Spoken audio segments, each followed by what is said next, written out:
Welcome to my channel. అందరు ఎలా ఉన్నారు? బాగున్నారా? మేమైతే చాలా బాగున్నామండి. మీరు కూడా బాగుండాలని మనస్ఫూర్తిగా కోరుకుంటున్నాను.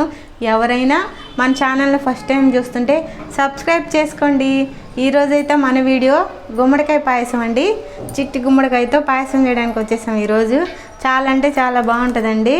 దీనికి కావాల్సిన పదార్థాలు చెప్తానండి. ఇప్పుడు గుమ్మడికాయ, జీడిపప్పు, బెల్లం, యాలకుల పొడి, పాలు, నెయ్యి. ఇప్పుడు మనం ఎలా తయారు చేయాలో చూద్దామండి. ఇదిగోండి యాలకులు అయితే నేను కొన్ని యాలకులు చక్కెర వేసి పౌడర్ చేసి పెట్టుకున్నానండి.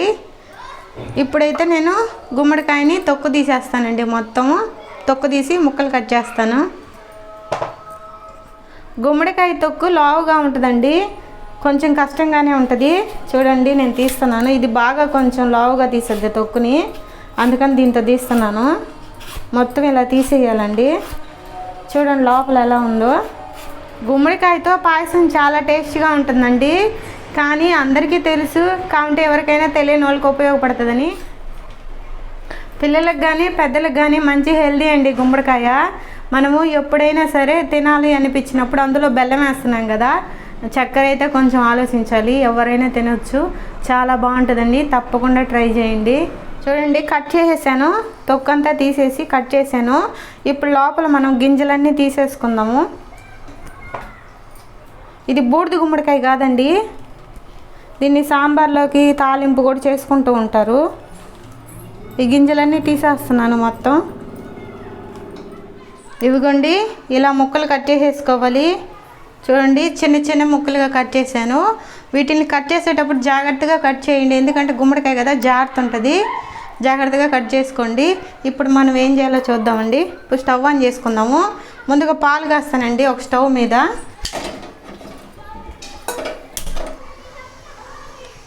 ఈ స్టవ్ కూడా ఆన్ చేశానండి. దీని మీద కుక్కర్ పెట్టుకున్నాను.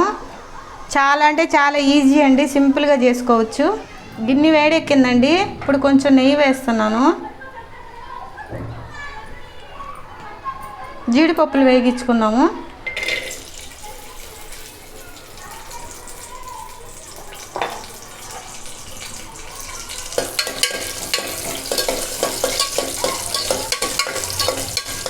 జీడిపప్పులే కదండి, కిస్మిస్లు కూడా వేసుకోవచ్చు, కానీ నేను జీడిపప్పులు ఒకటే వేస్తున్నాను. కొంచెం దూరగా వేగిస్తున్నాము. జీడిపప్పు వేగిపోయిందండి. దీన్ని తీసి ఒక గిన్నెలో పెట్టుకుందాము.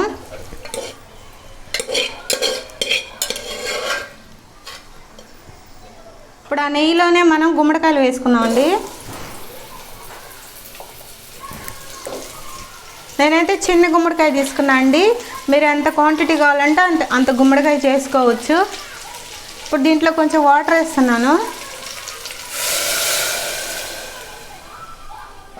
దీన్ని ఒక 3 విజిల్స్ వేపిద్దామండి.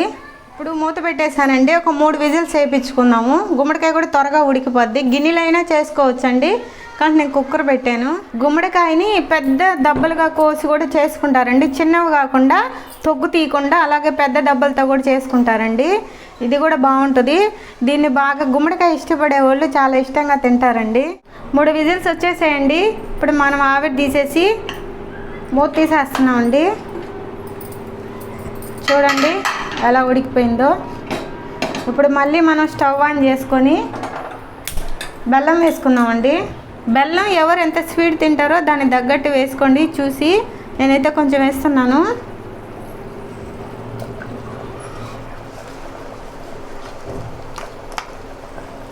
మరి తీయగున్నా తినలేరు కదా, కొంచెం వేస్తున్నానండి.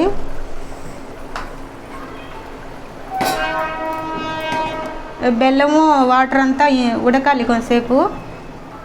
ఈ బెల్లం అంతా బాగా కరగాలండి. కరిగి ఆ ముక్కలకు పట్టాలి. తర్వాత మనం పాలు పోసుకుందాము కాసేపు ఉడకనిచ్చి. ఇప్పుడు ఇది చాలా వరకు మెత్తగా అయిపోయిందండి దబ్బ. మనకు కొందరు గుజ్జుగా పాయసం కావాలంటే ఆ దబ్బల్ని కొంచెం ఇట్లా మెదుపుకోవచ్చు.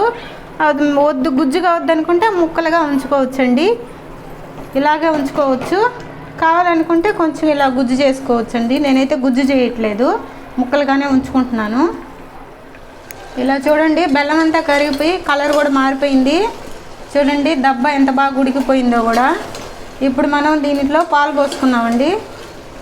చూడండి. ఇప్పుడు పాలు పోసుకుందామండి.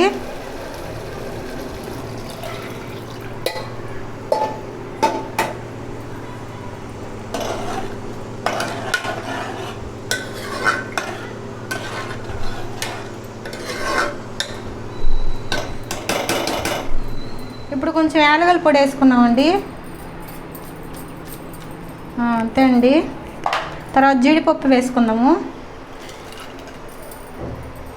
అంతేనండి, మన పాయసం రెడీ అయిపోయింది. చూడండి, ముక్కలు కూడా గుజ్జు అయిపోయినాయి. చాలా అంటే చాలా బాగుంటుందండి. ఇంకా స్టవ్ కట్ చేసేస్తున్నానండి.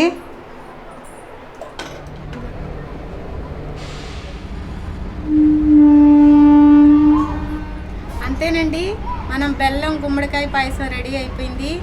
చాలా టేస్టీగా, చాలా ఈజీగా, చాలా సింపుల్గా అయిపోద్దండి. మన వీడియో మీకు నచ్చినట్లయితే లైక్ చేయండి, షేర్ చేయండి, సబ్స్క్రైబ్ చేయండి. పాయసం మాత్రం తప్పకుండా ట్రై చేసి నా కామెంట్ చేయండి. ఉండండి, బాయ్.